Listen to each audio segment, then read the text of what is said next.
off by his employers, and then woke up later on somewhat changed, and now he's seeking revenge. Thank you very much.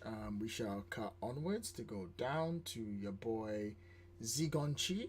I really hope I'm not double transmitting. uh, yeah, Chi Zong Ji, or so like Chi is in the thing that we're using for our powers, or Ki if you prefer. Um, he is a monk of the Crane Sunset Temple, and in the city of Yangtze, and it's a city that's ruled by gangs and criminals basically, and their temple got caught in between some sort of gang warfare and was shot up a lot.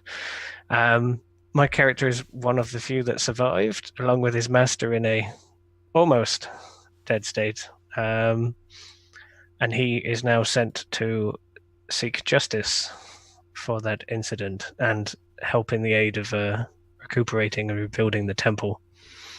And he's adorned with mystical tattoos that allow him to control the earth around him, as well as being all like wire fu monk stuff. All right, coolies. And then we'll cut to the guy in the far corner, which is Kit Moscow, my boy Ian White. Hey, hello. Whitey here. I'm playing Kit Morgan, gunslinger, ex-gunslinger rather. Grew up on the bad side, did some nasty deeds, got mixed up in some bad stuff. But unfortunately, while he was doing that, his son, his only son, got shot up and killed, and his wife hates him now. She's out for seeking revenge. But Kit's got a plan. He's gonna seek redemption by being a good guy from now on. Yeah, and that's Kit. And finally, guy in the far bottom corner where he belongs, Matthew Bryan. Danny McGee is the guy that I'm playing today. He is a little orphan boy, as far as he knows, from the old mountain top of Kartep. He's taken in by a wise sensei who saw potential in him, potential to do good, potential to bring some justice back into the world. Unfortunately, this sensei was killed by some kind of criminal warlord who we never got the name of. Still very young. Try and seek vengeance, but in a noble way to bring him to justice, he sought out a legendary blade, the Third Gun Blade. Now wielding this mystical artifact, he seeks to find this individual. But to complicate his life, an old friend of his is also seeking vengeance. This has brought them into conflict. And their story shall become legend. Now, this is really interesting, you see, because I want to do a rewrite on that, because I like that plot line. But can I rewrite it slightly? Could it be that your master took that weapon from you? I mean, your master gave you that weapon when he died. Because then we can't have it, so because then we don't have to worry about you having to go away and then get the weapon and then come back again. Of course we can. I mean, that works fine for you, right, Dan? Was it given to me when at the point of his death? Like yes. He was like, take this, and bring justice back. I think that works great. All right, okay. Are you wearing a hat, John? Also eyeliner if you've got a problem with it. Okay, so let's cut to so within the wastes around the one land, there are a few safe havens that have been built up, places where people can go to like relax and get a drink on. Some call it like a pit stop on their way to the major cities and major areas around there. One stop area is Starbuck, which is a place that exists between Serenity Falls and UNT. A nice little middle ground where the land is all barren and dusty and kind of odd, but still in the whole like classical wooden buildings, old school Wild West, woo woo, pew pew pew pew pew, that kind of style. Pew pew pew pew pew pew pew. At some point, someone better do this, or I'm gonna feel really bad. We cut to the Wild Eye Salon, which is a salon, like typical Western style salon, music, being played on a really large grand piano. What's called 3 ladies dancing dramatically with their skirts lifting up, singing some like sweet little 3 people song. The bar is full of like all these hardened, tired, sweaty men all drinking away and doing generic cowboy things in a generic bar, because that's all they do in a generic bar. And we cut at that scene directly to the door being slammed open and a young man stumbling in, slightly bleeding, a little tired, injured, sweating, walking forward. The camera pans down and it pans up to his face, and we see he wields a giant gun blade, typical long sword with like a revolver bit at the end that spins, and it's sitting on his back, and he comes in and he's sweating and he's breathing heavily and there's blood slowly oozing down the side of his chest. Danny McGee, who is it that attacked you? And why did they want the gunblade? It was a gang called the Crimson Serpents.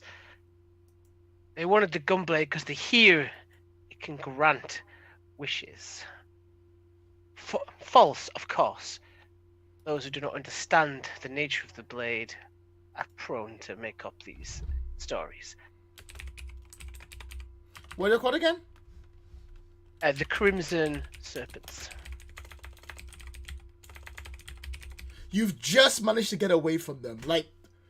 Literally minutes ago, you've stumbled in here. You're injured. You're desperate. You're trying to find some place to get some kind of drink to relax and get some energy back, or anything you could go with as you come into this bar. The music sort of stops and everyone just slowly turns towards you. Sorry. So I'm like holding my the blood sort of pumping down my arm. 2 drinks, 1 for me and 1 for the first person to bring me a bandage. The place clears up and it goes to the bartender, who is, as typical fashion, cleaning his mug carefully, and he sort of puts it down and he grabs, he reaches out and grabs what looks like a fairly nice looking bottle of whiskey and pops the cork, and he pours it cleans a little more, then pours it inside, sliding on the table in front of you, but only 1 glass. I think you misheard. I asked for 2. He looks at you and he goes, I don't think so. Them Crimson Serpents, the ones who are after you, they outside that door right now. That's my terrible American accent. I'm so sorry. As he says this, you see the area around you is slowly clearing up, and the doors open with wide arms. And this man walks in. He's walking in. He's got 2 guns here, by his breast for quick drawing, probably that way if you can. And his colleagues are walking in. One is wielding what looks like a nice looking katana style sword, because why not break all the goddamn conventions in this goddamn game?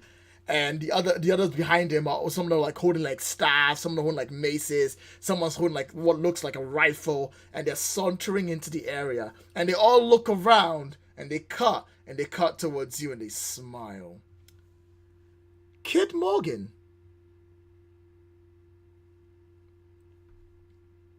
Ian? Yes, sir. Hi. Kid Morgan, what are you doing on the 2nd floor of this area, and why are you looking for the one that wields the gunblade? 2nd floor. All right. Oh, sorry, 1st floor, because this is not America. There's a ground floor and there's a 1st floor. What are you doing on the 1st floor, and why are you looking for the kid that wields the gunblade? Okay, I've been traveling for quite a while. I'm currently enjoying a bath. There's bubbles in this bath, and I'm using my thumb and hand and squirting water hither and thither. I'm looking for the guy with the blade. I've heard that it can grant wishes. Ooh. I think that's pretty fair. You're looking for the 3rd gunblade that can grant wishes. That's awesome. So while you're sitting up there, you're soaking in. You've got a big fat cigar in your mouth, puffing away, feeling really good about yourself, looking as happy as possible. and you can hear the commotion coming in from down the stairs. For ease of use, there's a window that you can lean out and you can see these men walking in. Uh-oh, that don't look good.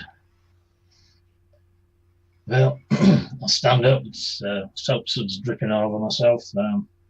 Step out, step into my pants, and sling my shirt on, buckle my gun belt, put my hat on, drop the cigarette in the bath, and head downstairs. All right, so you're now making your way down the stairs. These guys are coming up to you. We'll come back to you again, Danny McGee. And there's a as I walk down.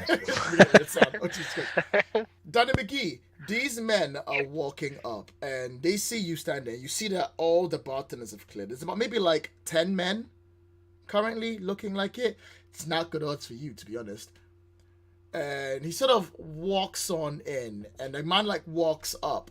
And he comes on towards you, and you're like trying to down this whiskey and make everything better. But he reaches out and he grabs the whiskey, and he downs it in one himself, and then he slams it down the table, and then he puts his head up, and he turns towards you, and he's like, "Well, looks like we got ourselves a young doe trying to escape. You trying to escape the gospel?" Why no, of course. I just wanted a little refreshment before we debated. Debated? He says debated. Everyone's like, ha ha ha ha ha, because evil villains do that. I'm sorry. And he leans along the table and he folds his hands and he goes, "I don't think you understand what's happening in the situation. You either pass us that lovely little blade in your hands, and we promise you your death will be quick, silent, and easy. Don't, and well, I'll just leave it to my boys to have fun with, and they don't stop till the morning comes. Ain't that right, boys?" That's the thing about the blade. I'm like sort of adjusting my hand on my bleeding torso. Mm-hmm. You gotta earn it first. He looks around and goes, "Earn it? Earn it?" And like turns towards you, and then he leans down and goes, "So what's stopping me from reaching up right now, grabbing that blade from your tiny little boy hands, and not wringing your neck while I do it?" I just kind of lean back slightly. Try it. Before we cut to you, Kizongji, you have just arrived in Starbuck, and you're looking at the eye. Why? That's the salon. Sorry, I've arrived where? Starbuck? Yeah, that is the what's bar. called you're right at the bar. You're right outside the bar, and you're walking in. You're like in your tattoos, looking regal or whatever the hell is you look like, and you've just arrived. And I look who in the eye? Sorry. You're looking at the bar. That's the name of the bar. Okay. The saloon's called the Wild Eyed Saloon. The Wild Eye Saloon. Okay. I must have missed the entire description at some point. I was wondering where we were. But I'm just outside at the minute, just passing through the doorway. He is kind of dressed plainly, but like the sleeves are cut back, for instance, and it's kind of wide open on the chest, and you can just see these tattoos, and I think they maybe shift every so little. And it looks like they're like all over him. And there's this confrontation, and he's kind of like peaceful, and he has like both of his arms like just together in front of him, and he says, sorry, desiring it. Continue. Why are you here? Sorry. Oh, why? Sorry. Now, because I have like a criminal like organization that I had called the Pear Tree Circle. Do you want me to, as a writer, like, shall we meld the gangs together so I have a reason to? Why don't we as writers meld the Pear Tree Circle with the Crimson Serpents? Why don't we say the Crimson Serpents are a branch of the Pear Tree Circle? Okay. Does that make sense for you? It's your secondary characters there, Danny McGee. I got no problem with it. That sounds pretty fair. You could say that, like, the Crimson Serpents are like following a certain leader, like just like an offshoot kind of thing. And, like, That's cool. He's like the Crimson Serpent, like maybe he's a snake man or something like that, or Ooh. he's a man. He's a man whose blood that when he bleeds turns into snakes. You know, something crazy. I like it. Why wouldn't you follow a guy who, when he bleeds snakes? I would live my life to follow a guy who bleeds snakes. Why is it always going to be snakes? So that makes perfect reason for Chi to be there. So he's working his way sort of along the hierarchy of the peach tree circle or pear tree circle to try and get to the people responsible. So I think he is on their tail, and perhaps knows that they have been searching for this sword. And he walks through just as they're having this discussion. Yeah. Walks in, and the guy's literally reaching up to grab the third blade, which you see happening at this point. As he's about to, sorry, I had a mechanical question just for me to do something ridiculous in a second. Go on. So you said I can cut space. Yes. Right. Do I have to actually like have the sword, shall we say, unsheathed to do that, or can I do it as long as I have hold of it? It's mystical, right? Sword. So my intention, when he gets within me, like reach with me, is to take my hand off of my wound, which I have had, and there's like I've been gathering like a little bit of blood, and I'm gonna throw that into his eye. Yeah. And when I reach up, just hold the sword and cut the space behind him, and just appear behind him. Okay, what you like cut a space behind him and then go whoop. Basically, like nothing personnel kid the other side. I think that's great, but can you hold off till Quizon G says his final words? Absolutely. I just wanted to see if that's something I could do because you're about to. Yes, because I'll also explain how it works in the die wise. Quizon G, say what you're going to say. Yeah, so he walks in and sees that guy like reaching for that sword, and he probably has put it together and or heard what he's saying, and just say, the teachings tell us that desire and attachment are causes for dissatisfaction and suffering. And he says it like very calmly but very like sternly to this guy as he's like lusting for the sword. And as he does, you can see all his crew turn to face you. As the other quarter turn to face the guy splotting down the stairs. As Danny McGee, he's reaching for the sword. You can do what you want to do now. So let's count this up. What potential are you using for this? So what potential? Explain to me how I select what potential. How do I? Which potential are you using? But to start off with, which potential are you using? I'm using, the stubborn. I'm using both, technically. Pick one. Oh, okay. Stubborn, I think, in this instance. I'm not just going to give a weapon. Now, before you do anything else, you start at a D4. Okay. So, base everything you're doing so far starts at... Where is my D4s? Especially in this goddamn bag. I have so many dice. How am I not with D4 yet? There it is. You start at a D4. Every time you give a description as to what the scene is doing, you go up a step. You can go as high as D6. And then, if you're using the blade, you get an extra step on top of that. Okay, so, describe it again from the beginning. So this guy, I ended with him saying, well, go for it. You reach for it. And when I did this, I turned at the bar. I turned and sort of leant slightly. So when he's coming towards me, I'm sort of at a certain angle, so he has to reach in to get to me.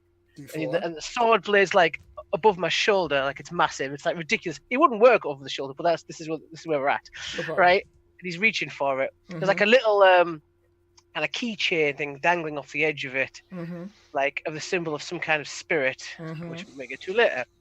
And as he does, as he's reaching into my personal space, I kind of move the hand from my wound earlier and just throw it into his face.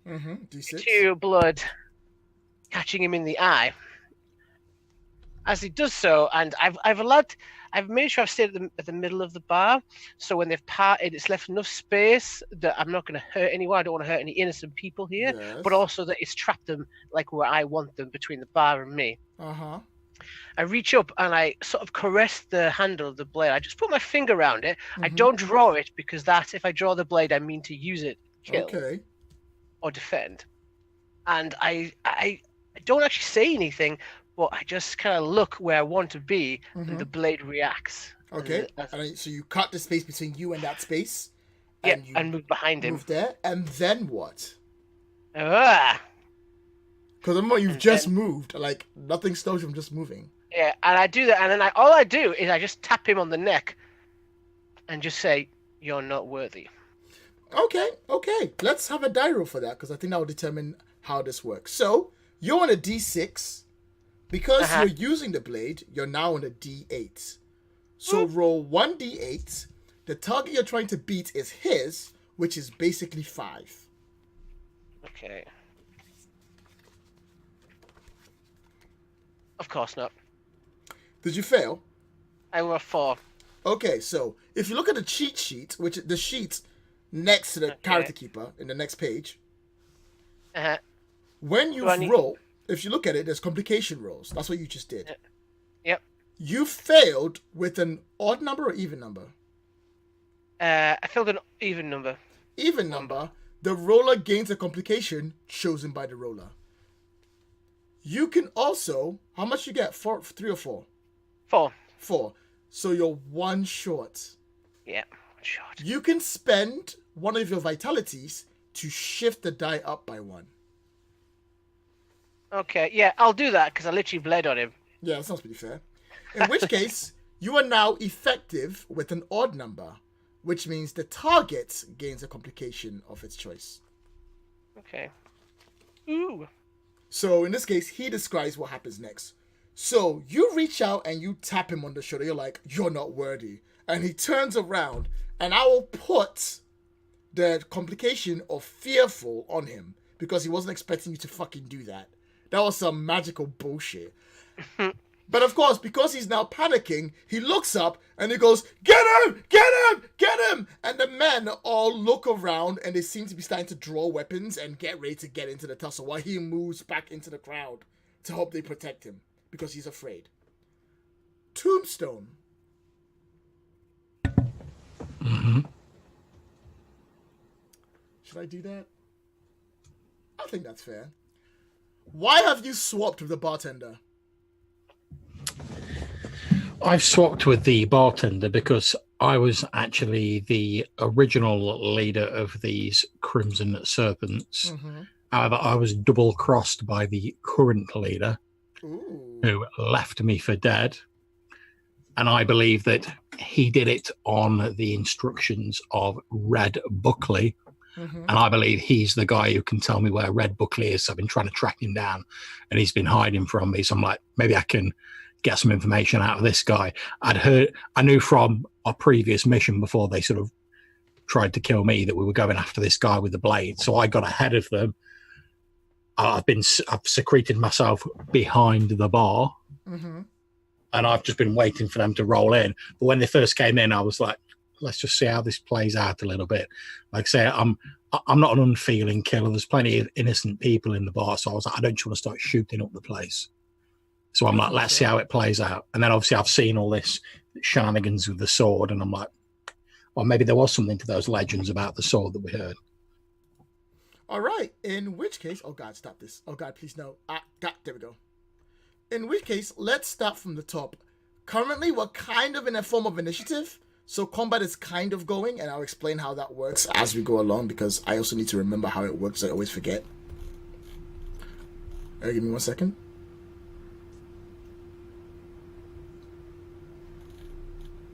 All right, in that case,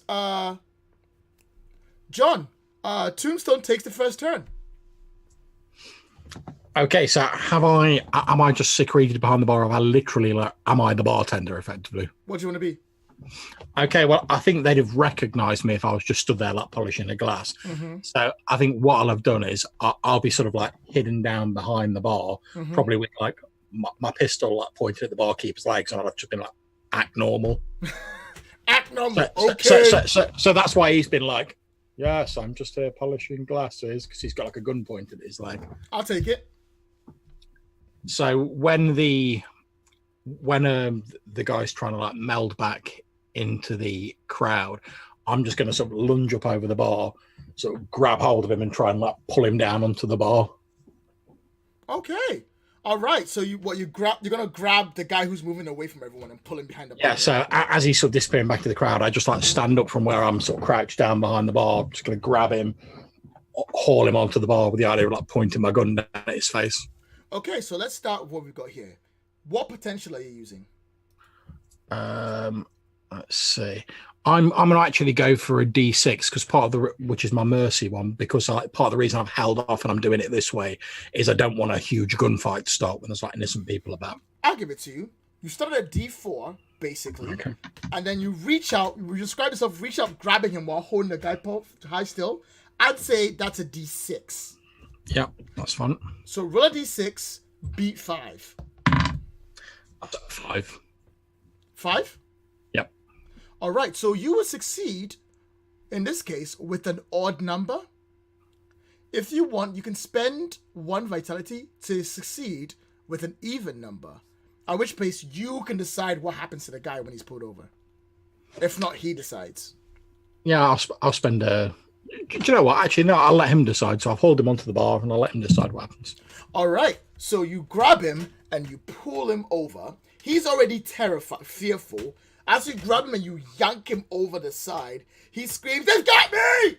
And he yells out massively.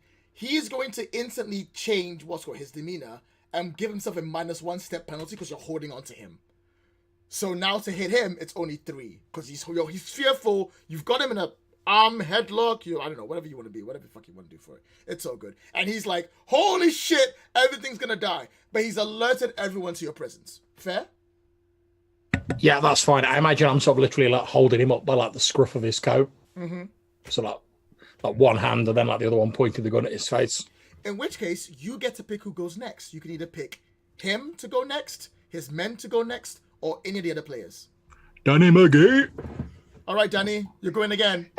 Yeah, back in the While saddle. Don G stand at the door like, guys, hello. And you're like walking down with the tower like, the fuck? Can I like intimidate? Is that like a thing I can do? No, you tell me. So in the scene, right? So as I see him getting dragged across the bar, I just kind of give a quizzical look to this guy who's clearly not the bartender. Like, I don't need a perception roll. He's clearly not the guy I got a drink off. So I kind of turn around, not concerned anymore. I look at the rest of his men, and I just sort of reach up and grab the sword. Don't fully grab it and say, "Do you really want to do this?" So here's the interesting thing. That technically doesn't fall under Master of the Blade, nor does it fall under Stubborn. So you're rolling a base D4. Yeah.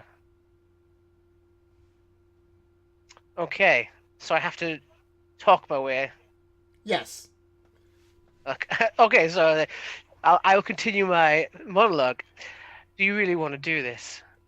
I beat your men in the mountains. I beat them on the river.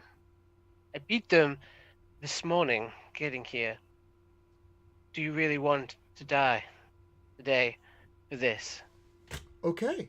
Roll a D4, difficulty's 5. But I can't physically... You can with a shift. Okay. Just roll a 4, problem solved.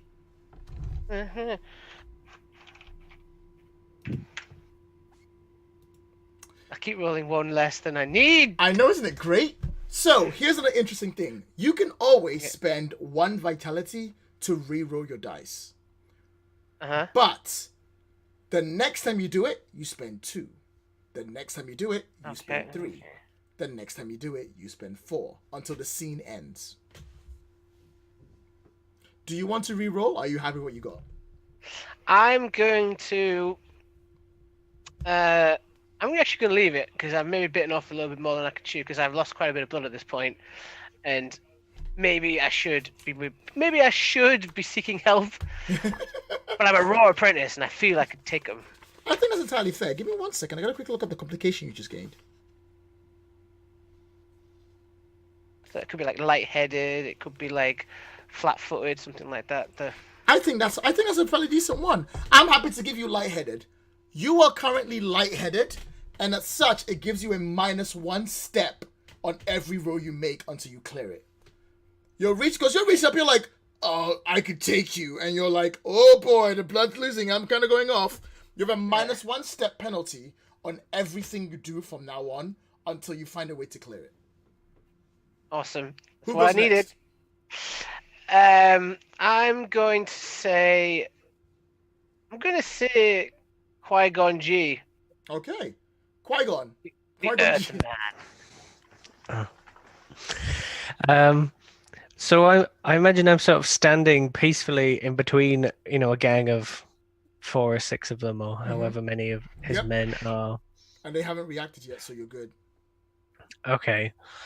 Then and he's offered them, a non-violent way out, and they don't look to be taking it. That guy's like screaming, "Get him!" and such. So they're like, we're about to fuck you up. sure, okay. So he's sort of peaceful, and then there is like a blur of movement, and I want him to like,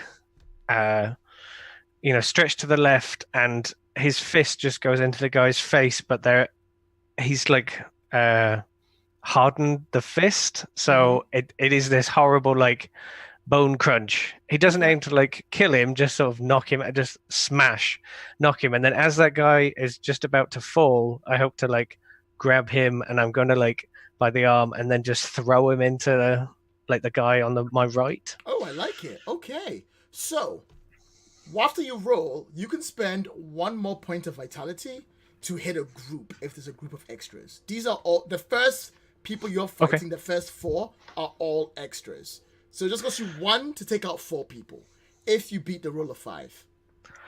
Sure. I believe. So this would come under temple training as a martial art type I'll give it to thing. you. Yes. So that's a D8 dice. Stop right there. You Okay. start at D4. You made your fist into that, becomes a D8. You grab the guy, you throw him to the other one. So it becomes D6. You grab the guy, you throw it at the guy, it becomes a D8. You're rolling D8. It's very important I break down the stats for you to see what you're rolling. Okay, no, that's fine. So I will attempt to do Go for it. Difficulty 5. the Just don't thing. fail. 7. All right. And you want me to spend a vitality and I can take the entire mook group out? Yes. I shall do so then. Yeah, so I imagine he like throws the guy to the right and the other 2 like start to turn around and like maybe one of them has a gun and it starts to raise and he kind of goes like steps in and does like whack whack whack like pressure point along the guy's arm and it just kind of freezes up and the gun drops and then there's like a palm uppercut and then he like jumps as that guy is falling from the uppercut. He like jumps off his chest and does like a roundhouse or something into the remaining guy's face. I love it. Knocks him clean out. I love it. You And then take 4 guys out. Go on. Keep going. Yeah, and then he finishes and he sort of lands right back in the position he was originally in, and his arms like go up again. And he's like back in that same pose. Who goes next? Yes. What about Kid? All right. Kid. Kid Morgan, you're walking down the stairs. You're covered in soap studs. All these people have been like fighting each other. You're not quite sure what's going on, but you can see that blade over there. You see the kid holding it. He looks a bit woozy. And there's about maybe like 7 people left. No, 1, 2, 3, 4, 5, 6. There's about 6 people left. Okay. Oh, kid's walking down the steps. Squishing. I lets out a whistle to attract people's attention.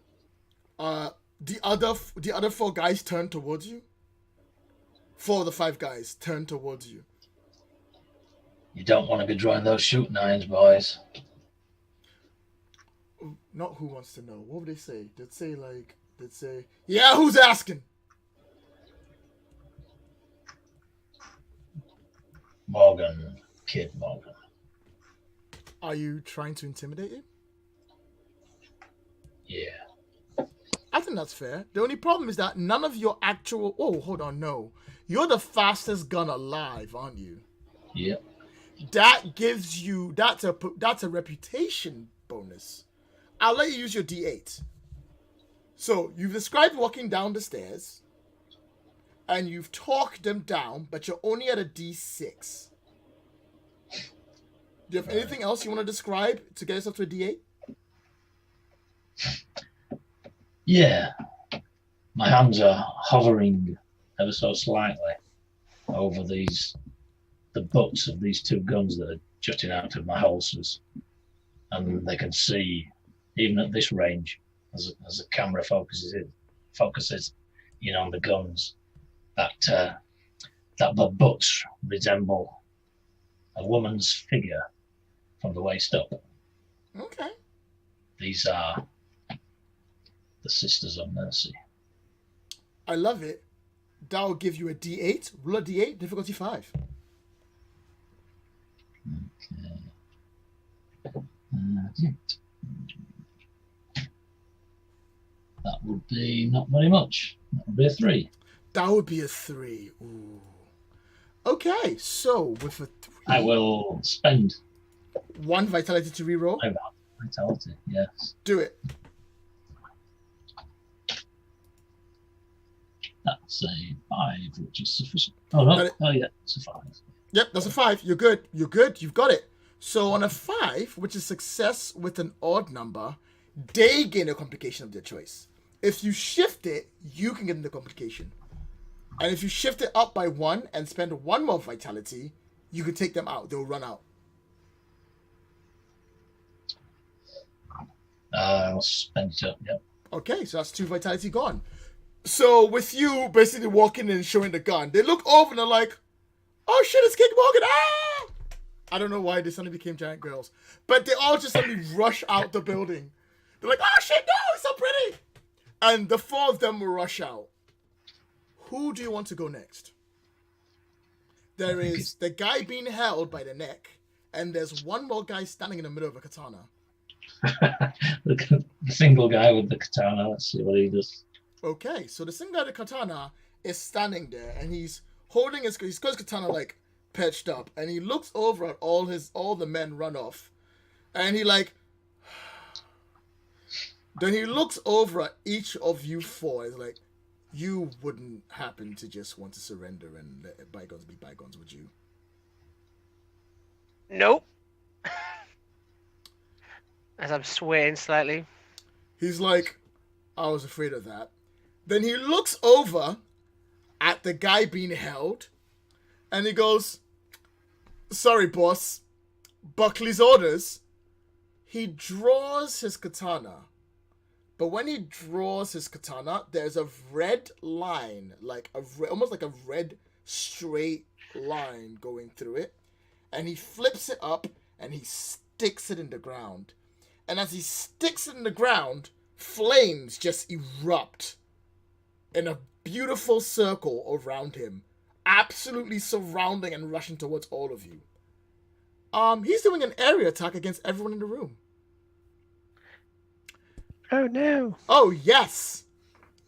Now here's the other interesting thing. When you choose one of your potentials to dodge with it, he rolls against that potential's defense. So describe how your potential is helping you get away from the hit, and that's the defense he'll roll against you. Okay. So I think temple training is a fairly easy one. The fire explosion is going to wash out, and he's going to like kick off a chair, kick off like the edge of the bar, like run slightly up, like up the wall kind of thing, and like and land in a rafter or something. Okay, so you're gonna run maybe it's up. more out the way. Okay, yeah, I'll give it to you. How about you, Danny McGee? Danny the McGee is going to. So he's obviously having the greatest days. He just kind of narrows his eyes at this scene, and it's like, I face far worse than this, but let's not be reckless. So he sort of kind of lowers himself down slightly, gathers up his strength in his legs, kind of corkscrews himself. And stubbornly, he just kind of like jumps up and kind of hooks his hand on like a lantern thing. That's a D4. Okay, what's the target? For you, for D4, defense is 1. Okay. You don't need to ask him a description. It's just because none of those things fit Master of the Blade or Stubborn. So it's a base D4 he's going to have to roll against. Tombstone, Kid? Do you want to go first, Kid? Sure. Kid's walking down the stairs, sitting or standing towards the bottom of the stairs are obviously a couple of soiled doves. Mm-hmm. And because Kid is sacrificial in nature, he will rush the rest of the way down the stairs and throw his arms around in a protective manner these two girls.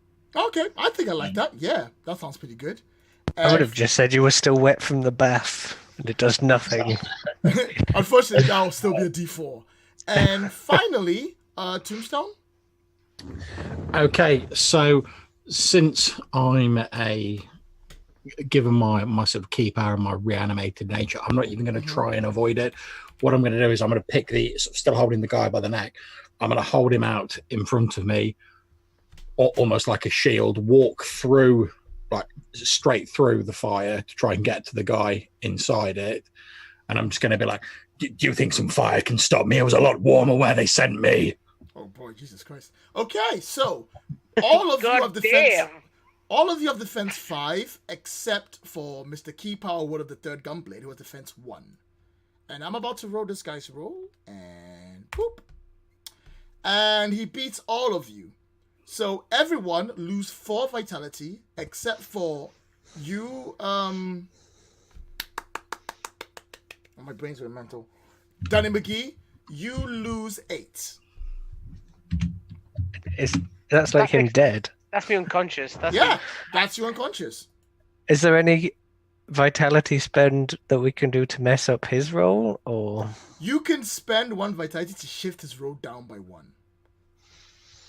That's not going to be enough to shift it down past 5, though, is it? Because he rolled a 9. Okay.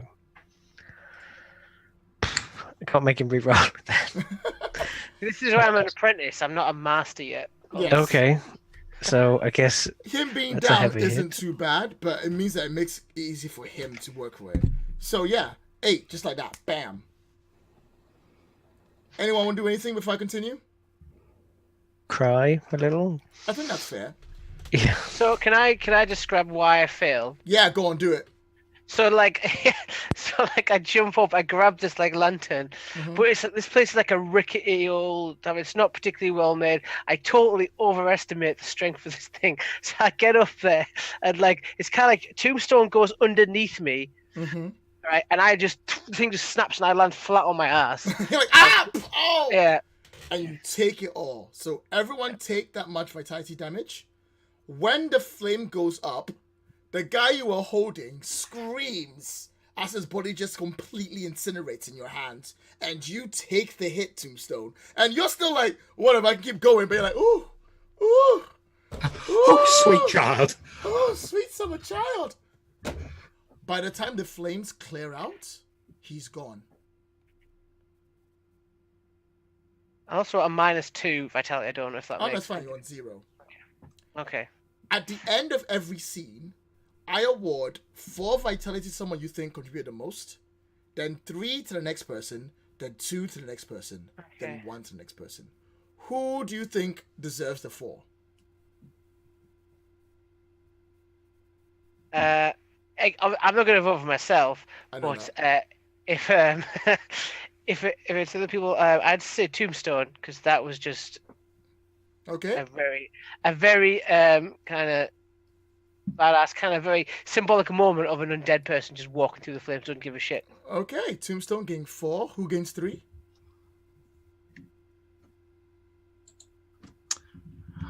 I would say Kid for protecting the women. Because most of us were just like, yeah, let's get into it. And he was like, protect the innocents. All right, 3 to that. And then Z or Danny gains 2.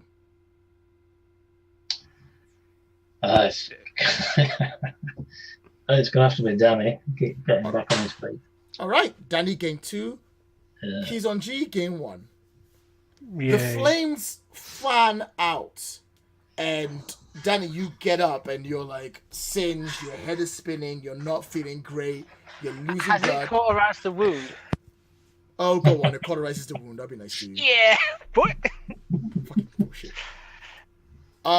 Kid, you're getting up. Your what's called, your back is scorching, but you're pretty much okay. The girls are like, thank you. And He's on G. You land. You weren't expecting flames of this magnitude. Had you known it was going to be this bad, you would have just put a wall up. You're not quite sure who this person was, but it seems to have gotten away. Everything is clear. You're all back in the room. Is the sword still there? The sword is still there in the ground. Is it still glowing? Nope, it is slowly starting to shimmer back to normal and crumbling into nothing. Huh. Well, that's new. I sort of like pick myself up and reach behind the bar, grab myself a drink. All of the alcohol is evaporated. I just got a thirst that needs to be quenched. Jeez. I'm just heading straight through where the fire was, like out the door, to see if we can like catch any of the guys who just like legged it when they saw Kid Morgan coming down the stairs. As the flames had gone through and you powered all the way through it and he managed to get that hit, you come outside and you can't spot him. He seems to have gone somewhere. You do see horse tracks leading off into the distance, though. Like I say, it's less him with the sword. It was more the people who ran out that I'm looking for. Oh yeah. There's tons of them. They're all like wandering around, like, what the hell just happened? Is the bar okay? The flames are still sight at this point, and someone's coming like trying to fan them out. Given that I'm like a dead eye shot, just like cutting out all of the sort of like distractions and everything that's going on. I'm just gonna draw my gun up, steady it with my other hand. So just completely blank out everything that's going on as one of these guys is running off. I'm going to take very careful aim at the back of one of his kneecaps and then just whoop, hits the ground. And then I'm just going to sort of start striding towards him. All right. Do you know something? So is the kid, is he famous? Kid Morgan? Is he Yeah. like well recognizable? He's the fastest gun alive. Okay, so as I pick myself up, and for some reason my the actual blade is steaming, as if like when the fire hit it, it was like water, like creating like kind of a weird, got like a mantle of steam as I'm sort of like standing up. I sort of offer him my hand. Thanks, kid. Didn't expect to see you in this town. Appreciate the assist. It's a pleasure. All in a day's work, as I said to the ladies. You're Brings you out this way. You're Danny, ain't you? Yeah, fortunately, yes. That's the famous wishing sword. It certainly is. Got a painted target on my back, as you may have noticed. Well. And who is this guy? A friend of yours? And I sort of like turn and gesture at the Qui-Gon G. Who is like gently landing, trying to wipe the singed stuff off his tattoos. No, never seen. He kind of just like surveys, like looking both of you for like a moment, like there's a moment too long of silence, and then he goes, "We let him get away." And then he's just going to like turn and then leave the door, just leave through the doorway after the dead man, and he's screaming interrogation in the background. Fortunately, because of camera shots, and it makes much more sense. As you turn towards the doorway, they open up, and Tombstone throws one of these fleeing people onto the ground directly in front of them. He like lands and like scrambles up to like a sitting position. As I sort of throw him to the ground, like, you can see like one of his legs is like completely shot out, like his kneecap's been blown out. And as I sort of throw him to the ground, I'm just going to be like, "Where's Red Buckley?" I don't know. I was just sent here to get the blade. So as he's doing that, obviously, like having been a former member of the gang myself, I'm going to take my hat off, so like put it on the bar, and I'm going to lean in close to him so you can see like all my sort of like rotted, like twisted face. Probably still got some of the wounds on from where they like left me for dead and like carrying going at me. Maybe like the odd like beetle running around my face. Like maybe like the odd like worm comes out my nose and goes down the side of my face. Yeah.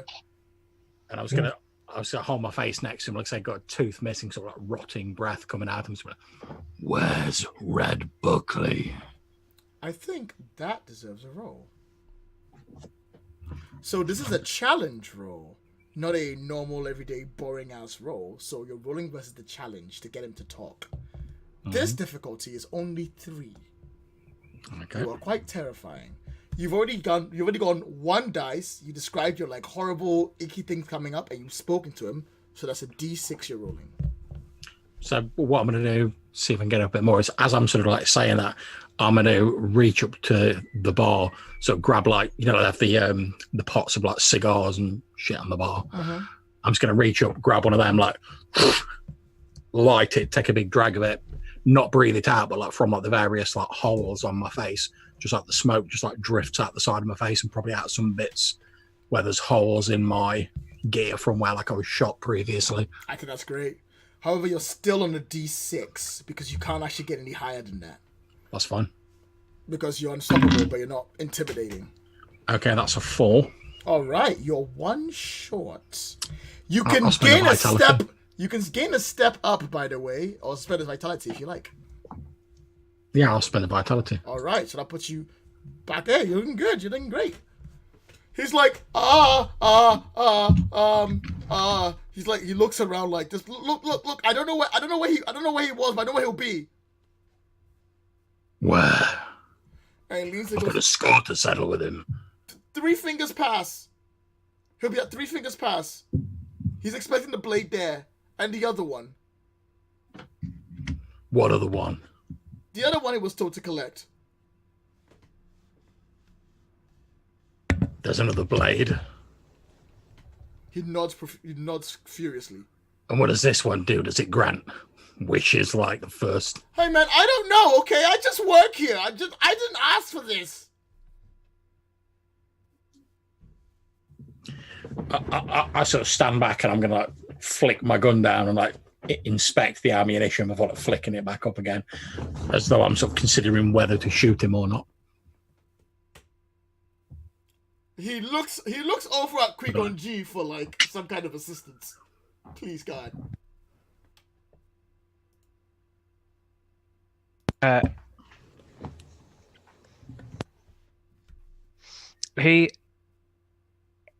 guy looks at him and Qui-Gon G. Now I'm doing it because everyone is calling him that. Chi Sung Ji. She like looks down at him and then, without breaking eye contact with the guy being interrogated, he just says, directed at the dead man, "Suffering is not the path. I think he suffered enough." I just like reach up, like take a swig of whiskey and put it like half it runs out the holes on my face, and I just be like, "Don't talk to me about suffering." And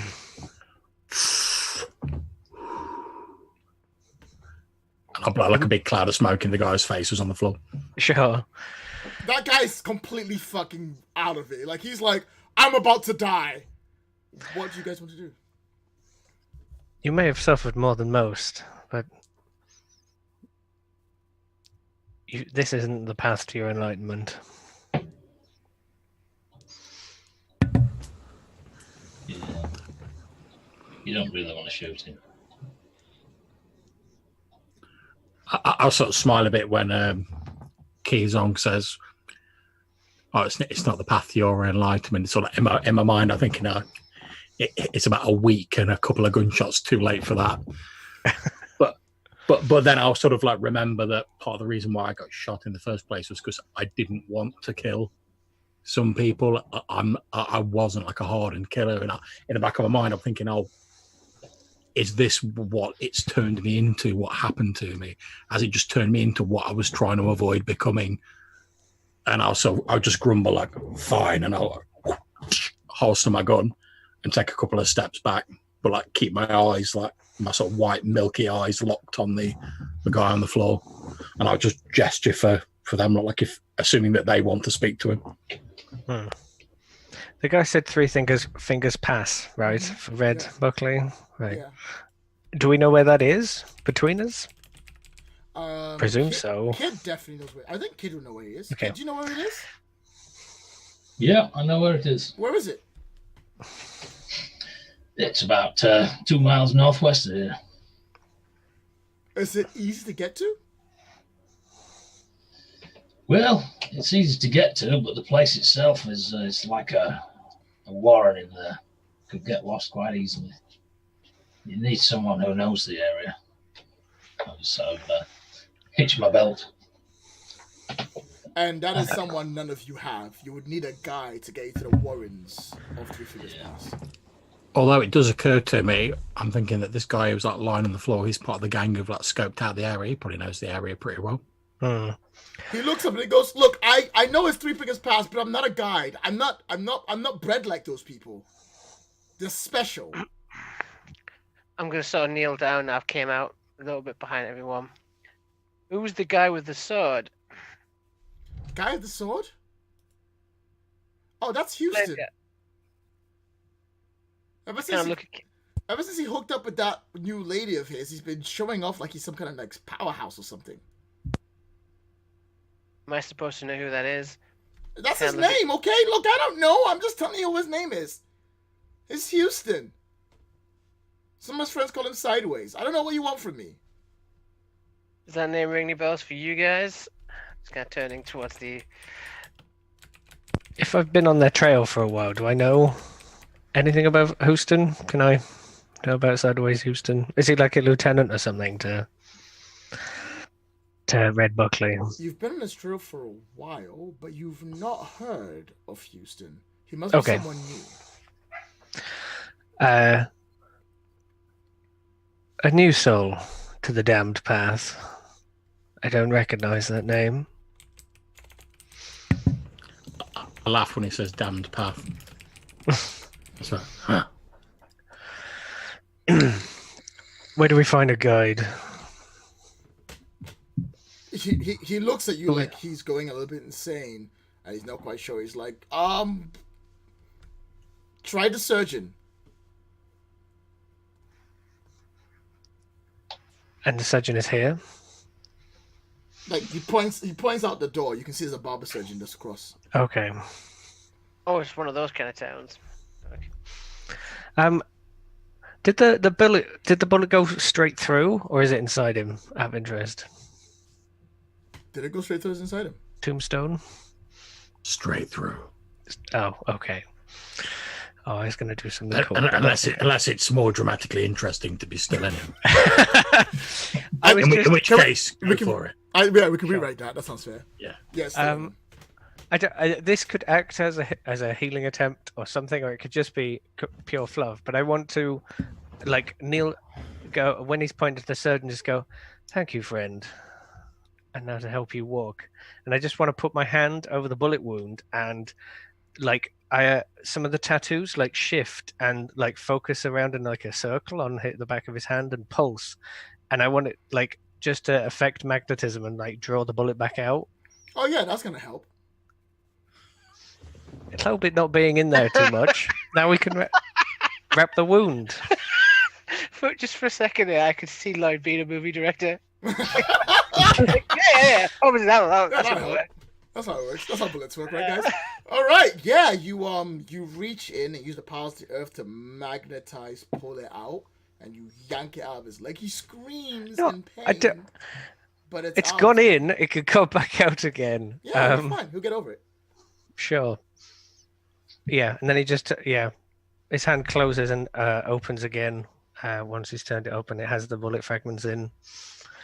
I'm gonna write in this little angsty moment where, so like he's doing that kind of thing, and I see him healing, and I kind of turn around, like look away into the distance where we're gonna be headed, checking out my own wounds, like the cauterized, and sort of mumble to myself, if he doesn't own his own mistakes, how will he ever learn? Oh my god, you guys are the most melodramatic motherfuckers I've ever heard. Yeah. I love it. The sound of a crane going by. All right. So as you patch up his legs, what would you like to do now? Change scene? Should we switch the scene to the barber surgeons? Yeah, I'm up for that. Okay, so we cut. So what was that, kid? Doc Waterloo's. That's what it's called. Doc Waterloo's. Doc Waterloo. Mm-hmm. Yep. Doc Waterloo, is that what you call him? Yep. All right, so we cut over to the barber surgeon where there's someone, as you come in, there's someone literally working it out, like doing like moving medical stuff around, and the person you've heard the name was Doc Waterloo's. Doc Waterloo's, right? Yep. I'll write it down so I don't forget. Doc Waterloo's. is standing there. He's wearing the full, like, Dr. Regalia, including the big mask with a long nose. Oh. Which is, like, a very strange extra thing he's put on, but that's because he's working with this weird metal that he's trying not to get the smoke into his nose when you guys come basically to his office. And he pauses. Sorry. Go on, after you. Does he have an open jar of leeches in the corner somewhere? Yes. Why not? And he turns towards you with his mask on, and you hear his muffled voice, almost like, "You were born in the light, that was good." And he leans over and he goes, "Excuse me, I'm working here, do you mind?" We're looking for a guide. And I'm looking for a lot of pay and a lot of science. I don't understand what your problem is. I'm going to like throw a handful of like dollars down on the table next to him and say, "We need to get to Three Fingers Pass. Or you might be able to help us out." I might be able to help you out, but I'm currently busy. Why should I spend time to help random strangers out? I turn to the others and I'm like, "Doc's got a point."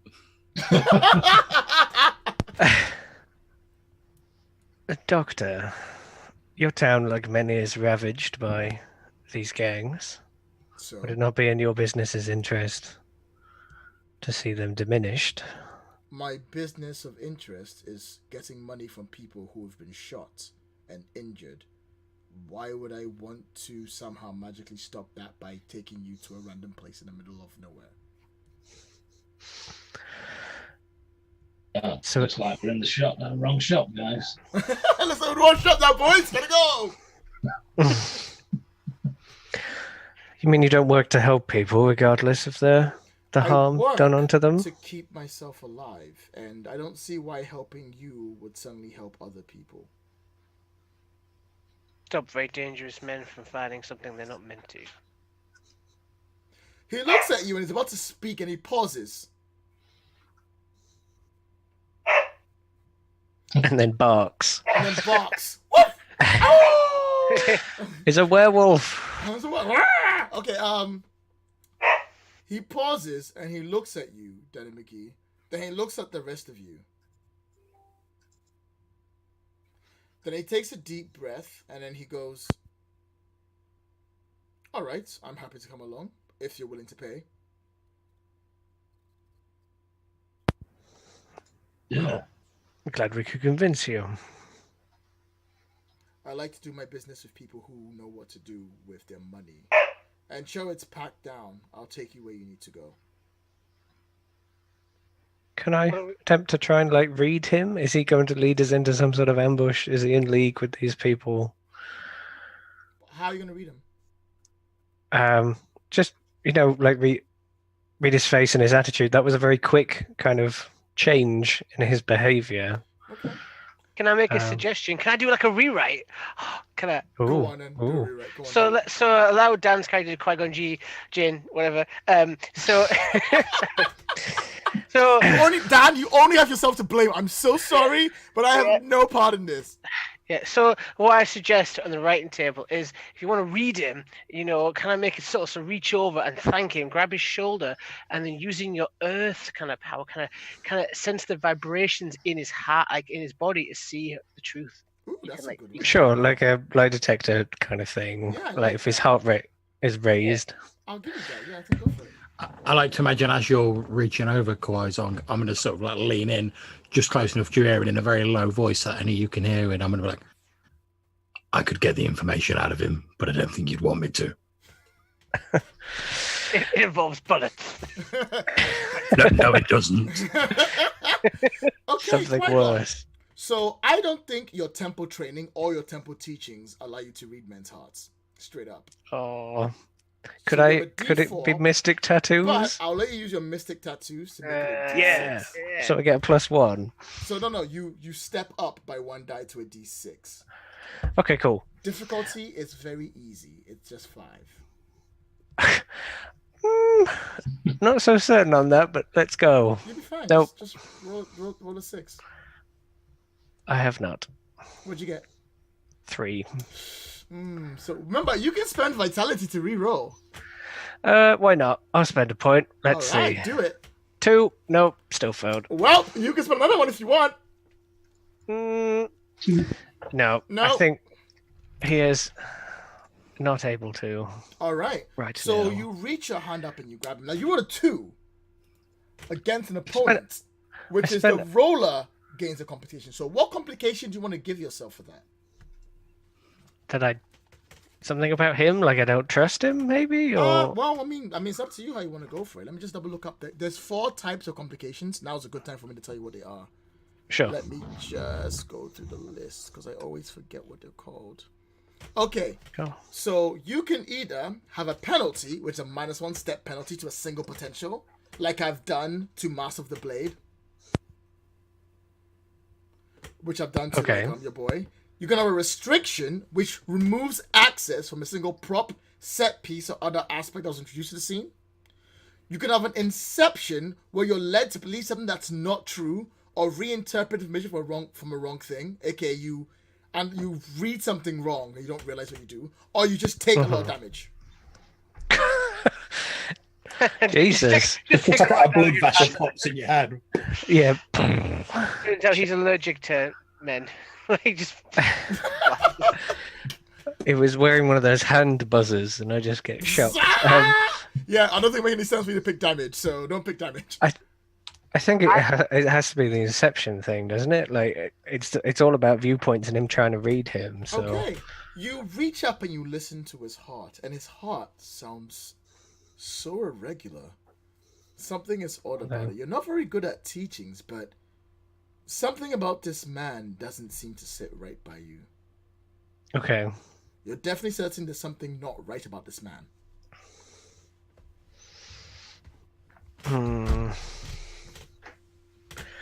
I will. And he lets go your hands and he heads upstairs and you see him pack his bags. Okay. I was going to nod and then break away. Oh, sorry, bud. Sorry. But yes, no, that's the same thing. The same thing, really. He turned to the others and his normal placid expression looks concerned. I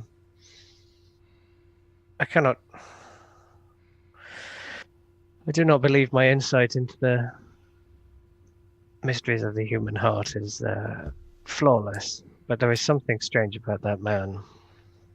You did help us without much convincing, in fact. As he says that, I'm just going to take my hat off and I'll be like, fine, wait here. And I'll push my hat into sort of Zongji's hands, and then I'm just going to walk upstairs after the doctor. Oh, okay. 1 second. Oh. Are you all going to let the zombie man go upstairs after the doctor? I'm going to kind of say, wait, Tombstone. Unfortunately for you, I'm unstoppable. Fuck you! My stats! I can't. I don't need none of your sass, Danny McGee. What are you going to do? All right, Tombstone, you head upstairs, and this man is just he's packing his bags, ready to go. So I imagine this will be the point where, as I go upstairs, the camera actually stays on them downstairs. Okay. And after a few moments, there's a blood-curdling scream from upstairs. You see, that would be true if this wasn't an important NPC that you just made up. Yeah. Yeah, boy. So you head up. So he's upstairs, and you come up the stairs, and he's working. And he sort of turns towards you. He's like, "I'm sorry. Is something the matter?" Okay. Now, as you're aware, one of my resources is eat to gain knowledge. Yes. What I'm going to do, though, is rather than devouring his flesh, what I'm going to do is I'm going to step over and I'm going to try and effectively pull his spirit out of his body and eat that. Oh, okay. I think that's fair. So, you see, I get these things called challenges. Yeah. Go for it. I will spend one, because I know how the mechanic works, to say you don't just eat his soul, you eat all of him. What, his body? Yes. You need to make a roll to resist doing it if you want. You don't have to. Okay, I will make a roll to resist it, yeah. I think that's probably fair. All right. I am spending 2 challenges to make this difficulty 7. Okay. Well, I think I can really only like go for like my mercy. Yeah.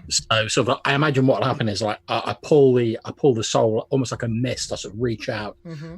This mist comes out of his nose and his mouth, which I then sort of breathe in Mm-hmm. myself. Then, as I'm about to go, I sort of turn, and as I say earlier, I know something's happened to me, but I'm not sure what it is. But I feel this urge to sort of like devour the physical side of him as well. And I sort of stop, do that thing where you half turn round, and like my hands are shaking. I'm obviously trying to like resist that urge. So like the part of me that's like the man I was before, that sort of like got killed because he didn't want to kill some innocent people, is now sort of like, I've had to do this to get the information we need. But presumably being like a fairly religious man because of the time set, I'm like, there's no need to go any further. Like, I've already done the damage, so I'm trying to like pull myself back, whereas the creature I've become is sort of trying to urge me on to devour this person's body. So I'm sort of stood there like struggling with myself. I love it. D6. Okay. There's a 5. All right. You are too short. Okay. Nah, fuck it, I'll eat it. All right. There is no blood-curdling scream, and you devour him on the spot. The camera pans away as you delve down and go into your basic natural instincts. A memory starts to kick in. A few of them, actually. The first one is of the knowledge of the Warren, the Warrens that lead up to Three Fingers Pass. There's this like interconnected map that slowly works into your head like over and over, and this whole like latrice of paths upon paths that just build up right there into your head. The second one is of a death. You have this memory, his last earlier memory, of someone being dragged into his office desperately, injured and bleeding horrible, while you trying your best to patch him up, and you're slamming things into him, you're grabbing leeches, you're doing everything you can to patch this dying body up, and you look up towards this woman who is begging you to save her son, and nothing you do seems to be working, and you just cannot seem to reach for it. You feel the desperation hitting down on your face, and you say that you're sorry. There's nothing you can do for this boy.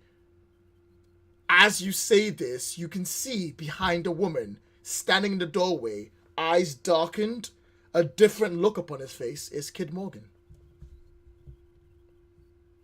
This woman looks towards you, and she thanks you. And she says, no matter what happens in any universe, in any place I am, I know that you tried to save my son, and that is more important to me than anything my husband has ever done. I owe you a boon. Gain a -1 step on your mercy until it's cleared. And then you're back in the room. On the plus side, hey, you're a doctor now. What do you do? Okay, so I imagine the sort of camera pans back down to them downstairs, and they hear the sort of sound, slightly sort of off kilter footsteps of Tombstone as he's like walking down the stairs. He's like staggering a bit, almost as though he'd like drunk too much. You can see like the entire front of him, like his face and like the front of his coat is like splattered in blood and various gore as he sort of like walks down the step, probably like reaching out a hand to steady himself on the rail of the creaking wooden steps as he walks down. And then he looks over towards Kid Morgan, his sort of gaze lingering on him for just a little bit longer than is probably comfortable. And then he sort of tears his gaze away from Kid Morgan. He says, "We're going to need horses." What did you do? I found the information we needed to know. I know how to get to the pass. Jeez.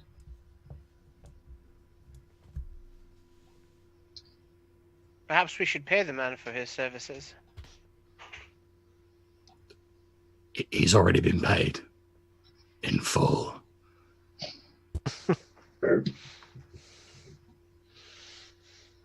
Tombstone belches. Finger comes out.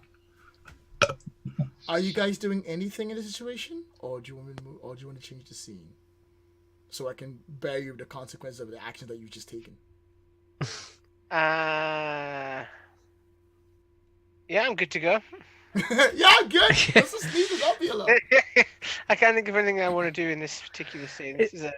Is there like obvious blood around his mouth, or does it look like he's kind of half splattered, like there was a fight of some kind? Well, Tombstone. Well, given that I imagine, as it was described, I went sort of like full zombie on him. Mm-hmm. I imagine it's all like splattered all over my face and like my Yeah, upper but torso. you could also have cleaned it up. What makes sense in the rewrite to make it look better for the scene? Although he also is a zombie, so it looks awful anyway, and there might have been blood there anyway. Yeah. So I don't imagine I've cleaned it because, like I say, he sort of staggered down a bit drunkenly because he's trying to absorb all these memories. Mm-hmm. So I think it'd be sort of like lost in that. So it's almost just not occurred to him to like clean himself up. I think I'm going to take it as he like. This is a brutal world filled with violence and crime and stuff. Take it that you just kind of put the thumb screws to him or something and not actually ate him. So he's going to like just say, one day you will be removed from the path of violence. Maybe, but not today. And then he's gonna, go find some horses and then. All right, we shall cut to the next scene, shall we? How's everyone so far for the system? Yeah. Kid, how you doing down there? It's good. Okay, good. Just making sure everyone's all right. So we cut to the next scene where we have you all jump on horses and you ride off. The sun is starting to set as you make your way towards the Warrens. Now, the Warrens are... mind if I consider the description on this one? Set the scene? Yeah, go for it. The Warrens are... It's basically a giant latrice of canyons that stretch out across this entire area that you have to navigate all the way through. It is getting dark, and it is a difficult thing to navigate even in the daytime, even with the memories that you have. But you don't have those memories for very long, because they will fade eventually. What would you like to do? Well, I imagine the first thing I'll do, because presumably I know the memories are sort of fading away, is I'll effectively would do the scene, where we're all sort of like, we've stopped the horses, we're all crouched down. I've got a stick and I'm like drawing out like a very rough map on the sand, so we like all have a rough idea of the directions of like where we're going. Mm-hmm. So right, it's left, right, left, straight on left. If what I know is correct, I think he'll be here, and I sort of point at a spot with the stick. Mm-hmm. That's where he'll be. Apparently, he's after two of the swords, and I gesture with the stick to the sword that Danny McGee's carrying. I don't know what the second one does. We heard all sorts of rumours that his sword can grant wishes and all sorts of fanciful things. I don't put much stock in it myself, but, well, I've seen some strange things. Indeed. He says, looking directly at you. Hey, Danny, does it grant wishes? In a manner of speaking, I suppose it does. As long as the wishes you want to be some 2 foot in front of you. As long as the wishes are very specific. Yeah. Yeah. It grants a means to an end. But it's a terrible privilege. Why are you guys all talking in riddles? Why can't you talk straight for once? I don't talk anything but straight. Okay, you accepted. The guy in the roads. Wow. Because the world is a fast-flowing river and we are fish being carried along. Stop it!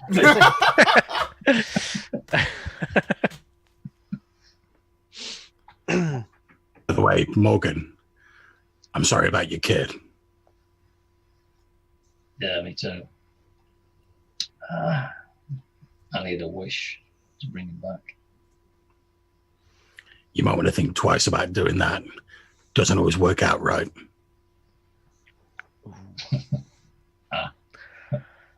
Damn. Perhaps if one sword could only grant limited gifts. All 3 might grant more. Yeah. So I'd be wary with that kind of ability to affect the river that we all flow down. I hope you guys aren't waiting for me to do anything, because I'm waiting for you to do something, just so you know. No, it's fine. This is like traveling bands, like we're on horseback. Where Yeah. Well, that's a sort of power that man's not meant to have. Not most men. It's only going to bring misery. What about woman? No, my wife would want him back.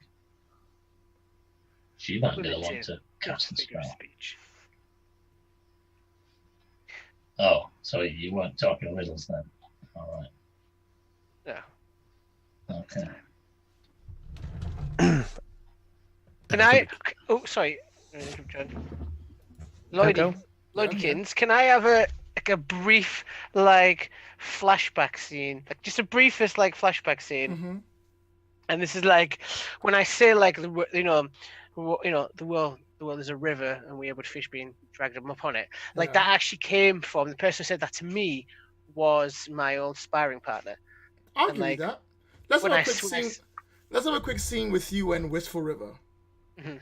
So Wistful River is basically locked in swords with you. We have this flashback, doing your whole sword, wooden swords and practicing it out. And your master is standing in the back in front of this large, beautiful green garden, watching with the the gun blade stuck in the ground that he's watching you do it with. And you're halfway through the fight, and he's halfway through the fight, and then he says it to you as he kicks you down to the ground and goes, "Ha ha!"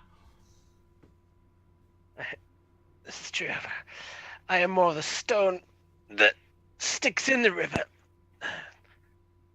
The honor will be mine, and I kind of sweep up, and he sort of I'm going to say this this person at this point is a much better fighter than me. Mm-hmm. Just kind of as I sweep up, he anticipates it straight away, mimics it in fact, and knocks it out of my hand and puts the blade to my neck. And he sort of goes, "Well, then you will be a stone that has fallen to the bottom of the river, where you have no consequence if you keep this skill up." I do not wish to say I'm better than you, but this is the 17th time I've won to your 1. I will have my day at some point.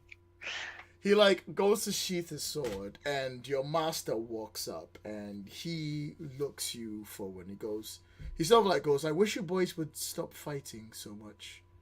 If there's anything I'd like to see is that there'd be some kind of unity between the two of you." But master, if I'm to improve, I must practice against someone of equal greater worth. Perhaps practice would be a good idea, but what you two are doing isn't practicing. What you are doing is showing off. Pop, pop! And he slaps you back of the head. Now, if it's alright with you, I would like you both to go on and clean the latrines as you're supposed to be doing for the rest of the day, and not play fighting out here. You will not inherit the 3rd blade if you keep this up. And that goes for the both of you. If only there was more than one of them. Why couldn't we both have one? He looks at you, and then he sort of sighs and goes, "There are only 4 blades that are meant to be wielded by man.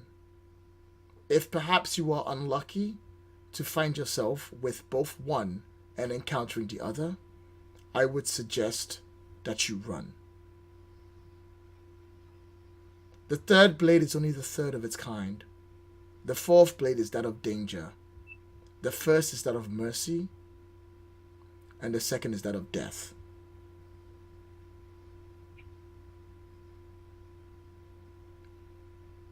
Also, you're being distracted by people. Are you finished yet? Are you cool? Okay, cool. Sorry. But is this the only blade that is known of, in circulation?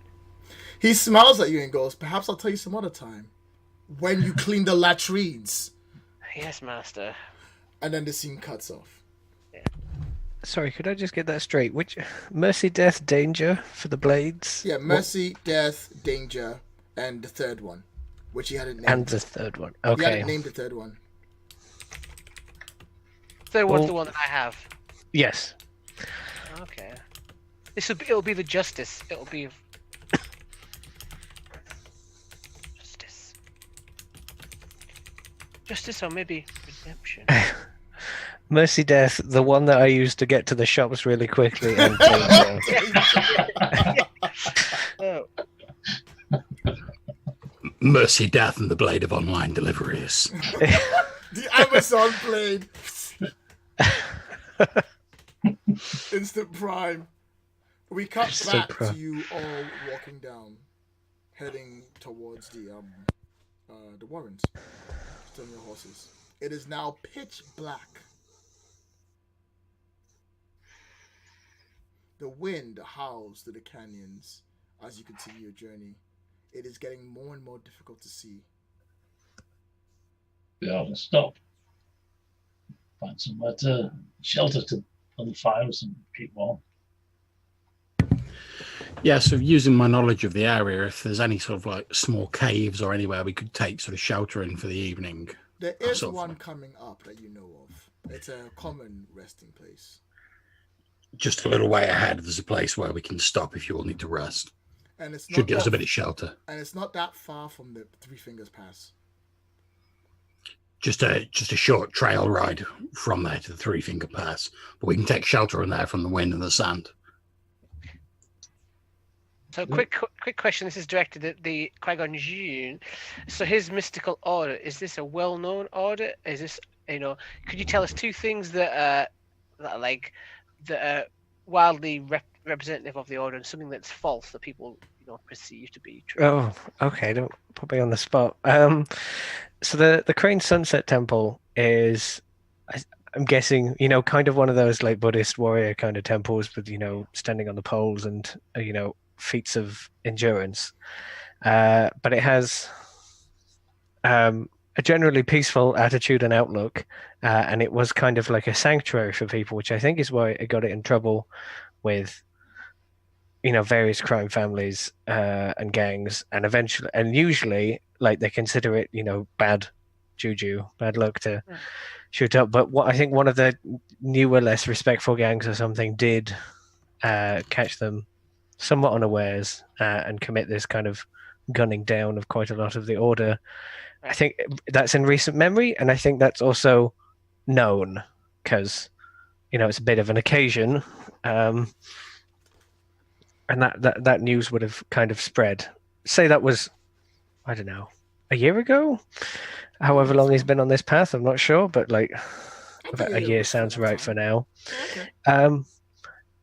So that's probably one thing A second thing is the Crane Master has been the master, or you might know in passing, the Crane Master has been the same master for, I'd say, like a few hundred years or something. And he did survive. If he was, a lesser mortal, he probably wouldn't have survived. But he's kind of like in some sort of, trans recuperative healing kind of thing. Like his abilities at the minute or actions are limited. Right. But people are, I would say, like the city of Yangtze, like people are relieved that he didn't die. It would have been like a very bad omen, perhaps, if he died. So the steps of the crane all lead back to him at some point. So yes, yeah.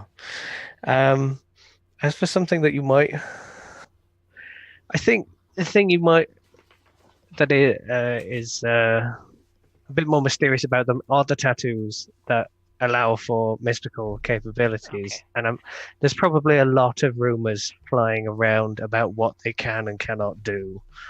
A bit like the wishing sword kind of aspect. Like they could maybe bring people back from the dead. Maybe they could heal people.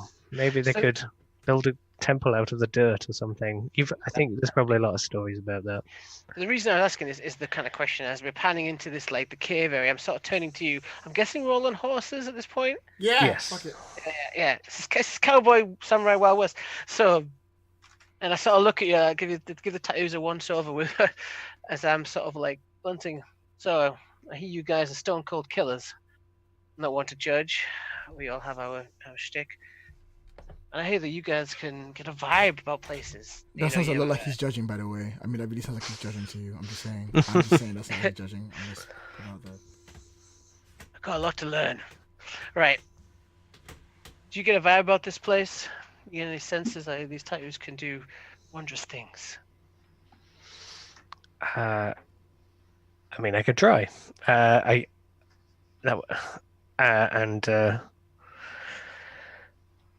He says the vibrations of the earth. They take a long time to learn to read.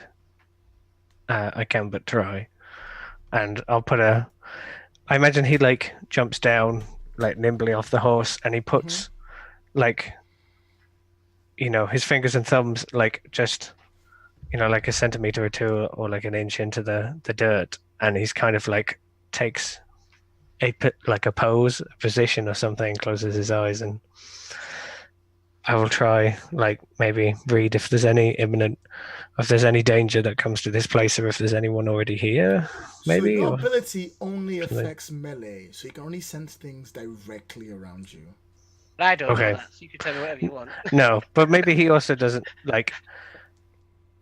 Maybe he's hoping. This is as far as his powers have got. Perhaps at the minute is melee, but they might get better. But shoot, he's always in melee range to the earth. Sure. I mean, pow, pow, pow, pow. I attacked the planet. He's gonna try. The guy asked him, so he's gonna try and sense the earth, and I guess melee is everything is fine, but outside of that, it's occluded. I'd say melee is everything is fine. Sure. My perception's only reached so far. Unfortunately, I cannot see that far through the earth. There is much I have left to learn. / I'm totally leveling that up at some point. I need 5 vitality. Please give me 5 vitality. I could take it right in this moment, right now, but I'd be almost dead. Once per session, you can do that. You can just spend it and say it's now close. We've not healed up much at all since, because we've gone through a couple of scenes now. Is there an attempt I could have made to heal from the fire? You can always heal 3 vitality after a fighting scene. Or if you heal someone else and describe how you do it, heal 4 vitality. But you have to describe what you're doing. Right. So I could get 3 more and then spend some. How far is close, in terms of sensing the earth? Closest sensing the earth would be your house. Okay. So I could get a sense of the cave that we were sitting in or something. Yes. Well, I was by the way, that's permanent vitality, not the vitality you have? Sure. Okay. If you want to spend that, yeah, you can do it. I'm going to range. I would be almost dead, so I don't think I will, but I will try and could I have tried to heal myself previously? No, you can say you're doing it now. Okay, I'll do it now then. That's how it is. Describe what you do, because you've all got to the cave and you've just gotten off your horses. So if you want to describe yourselves relaxing and taking a breath and patching up, then yes. Yeah, I think he puts his hand to the earth and kind of like tries to bring up, like a poultice is like made out of mud and stuff. He like brings up like rich loam, rich mud and dirt, like from underneath the dried warrens, and then he'll like put that, like cake that onto his arms or something wherever he's been burnt. As like a cast of some kind. Cool. And I get 3. Yay. Since we're all getting a bit of a heal fest on, what I'm going to do is, as sort of like the last of the sort of like the spirit of the doctor that I devoured is sort of like fading away, I'm going to walk over to where good old Danny McGee stood, and I'm just going to, like, without saying anything, I'm just going to like stick my hand on his chest, like where his heart would be, and then like almost like push the last like remnants of that spirit into him. So there'll be like a wisp of smoke coming out from under my hand, almost like my hand's like burning his chest, but it's not like actually burning him, it's just like the spirit essence. And I'm going to push like the last fragments of that into him to like heal him. Oh, okay. Danny, heal 4. Thank you very much. If you allow him to touch you up like that. I mean, for 4 healing, yes, I will. Yeah, I want to hear points. You let anyone touch you for 4 healing. You can touch me for 3, baby. Give me that shit. Okay, okay, fine. That feels like really wrong that you've like healed him with the unwilling soul of somebody else. But he doesn't know that, I guess. I don't know. I won't ask. It's a crazy mixed up world we live in. We'll talk about it in the DVD commentary for the movie, okay? So Lloyd, if I want a piece of equipment or something on me, do I have to say before the scene, or yeah, can I before, you can say it during the scene if you want. So all I want to say is that when I've got my horse, and that this is the horse I brought with me, but we didn't see it until after we travelled. Cool. Is that I've just put on a normal everyday katana, just on my belt, and I've put on some gloves, and I've just sort of loosened it so I can draw it easily, and that's what I've been doing while he was checking the ground, doing his weird mystical thingies. Sounds absolutely fair. You have a nice, easily drawable katana. You could write it down the resources and give either a step bonus or a damage bonus. I'd like to suggest a slight rewrite here, if I may. Go for it. What I'm going to suggest is, like, while Danny McGee's like sorting out his katana, that he has to like move his like gun blade to like get the holsters in like the right position and like the harnesses in the right position, and because his gun blade's got like this guardian spirit inside it, he's obviously got sensitivity to spirits. I'm gonna say, like, when he sort of touches it and looks over at Tombstone, he can see there's like effectively what's animating him is like a similar spirit, but like a much darker spirit.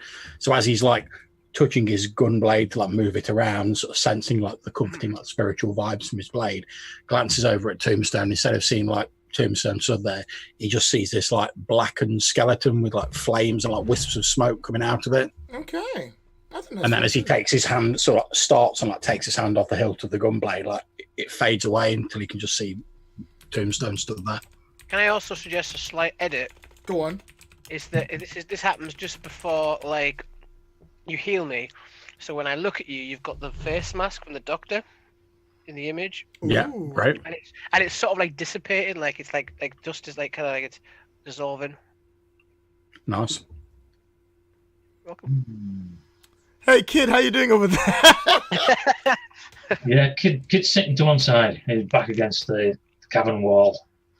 Knees sat on his ass, knees up to his chin. He's delved inside his shirt pocket and pulled out this piece of paper, and he unfolds it.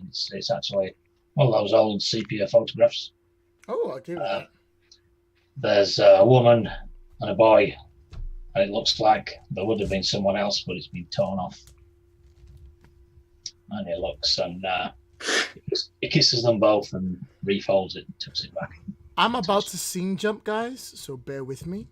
So if you want to rewrite this later, it's fine. Kid, you kiss the photograph and you put it down and you sort of like relax and lean your head back. And as you lean your head back, you hear "You have to hurry, father."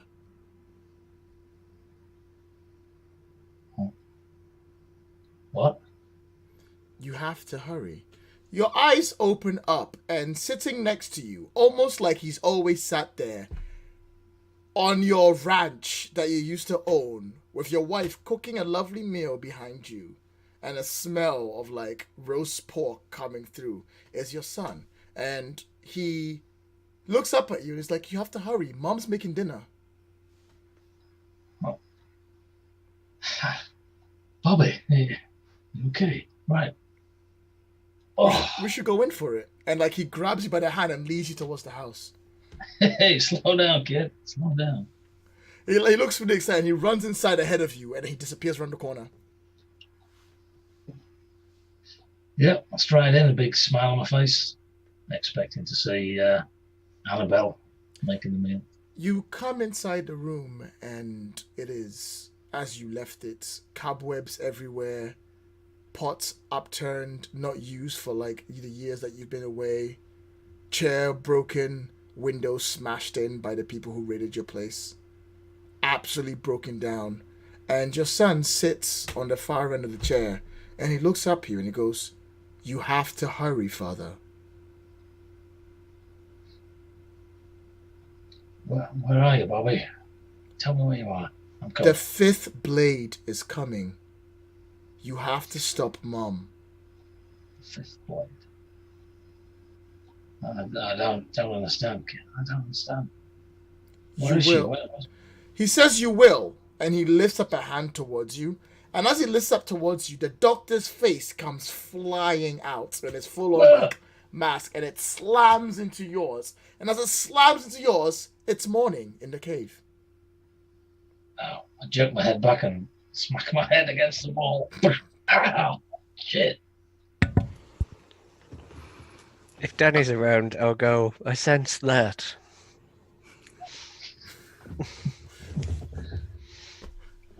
God All damn right, it. Troy. You did not rest well. I imagine I've been up and he's been like practicing trying to extend his consciousness through the earth because there's a lot of it here. And you've been restless most of it. I imagine I've just been sat in like exactly the same position, staring at the cave entrance. Which is great because you're the first one to see it. With the light of the sun coming around the corner. Because you're a zombie, you don't breathe or smell. But you do see. And you can see a plume of smoke in the distance. I just sort of lean over and nudge Keyzong without saying a word and just point at the smoke in the distance. And it's at this point that each and every single one of you humans look at the smoke in the distance, and you all get the wonderfully horrible smell of burning flesh coming from, the last time you checked, the direction of 3 fingers pass. Shit, we've got to hurry. And on this note, we shall end today's session, everyone. Gasp. So I think you've got to end it with someone being like, "Saddle up." I think that probably works. All right, I think we've explored the system enough for us to have a good idea of what we're going to do next session. Should we do Stars and Wishes now, or should we do it offline? Fuck it, I'm watching this. Stars and Wishes, everyone. If you don't know what it is, a star is something you want to put a star and say this is what you want to see a lot of. A wish is something that you were like, you wish you'd see more of. I think my favourite scene was just then between Lloyd and Ian. I thought that was quite cool. His mysterious son in his ruined ranch talking about a fifth blade that we had no knowledge of. So, more of that, I guess. More ominous premonitions. I love that you took my decision to have a gunblade and ran with it, Lloyd. It's a gift. God bless you. God bless you. You're welcome. Anyone else? I wish I had more, what's it called? Vitality, so I could take more monk powers. Life sucks, and then you die. Oh. I like to hear more about the swords, but I'd also like to hear more about the concept of death in this setting. Like, is John's character rare? Is this quite common? Is he some kind of like? Does this involve like like haunting spirits, where the nature of the death creates that kind of thing? I like to see that explored. Like, has he been brought back for a reason? Okay, we can explore that. Yeah, I like the way you're tying everybody in. That's working nicely. Yeah, I think it'd be cool to see like a couple more flashback scenes, because there's obviously quite a few like links between the different characters. I hope he didn't mind me potentially throwing that flashback flashbacks. in there. I just felt like it was a good moment to have it. That's probably fine. Remember, this is a writer thing. You're not playing the character, playing the writers writing the characters. So having flashback scenes are perfectly legit. Yeah, I mean, I'm definitely planning on throwing one in that involves so my character and the point where like he refused to kill obviously Kid Morgan and his like kids and got shot for it. So obviously we were both there for that flashback scene. So I think that'd be quite cool to sort of flesh out. I think that's fair. All right. I think that's fair. I'm going to end the broadcast now. For those of you who are watching, of all of you, there is about 2. Thank you very much. And that was my first time on Twitch. Have a good day, everyone. Ending Twitch.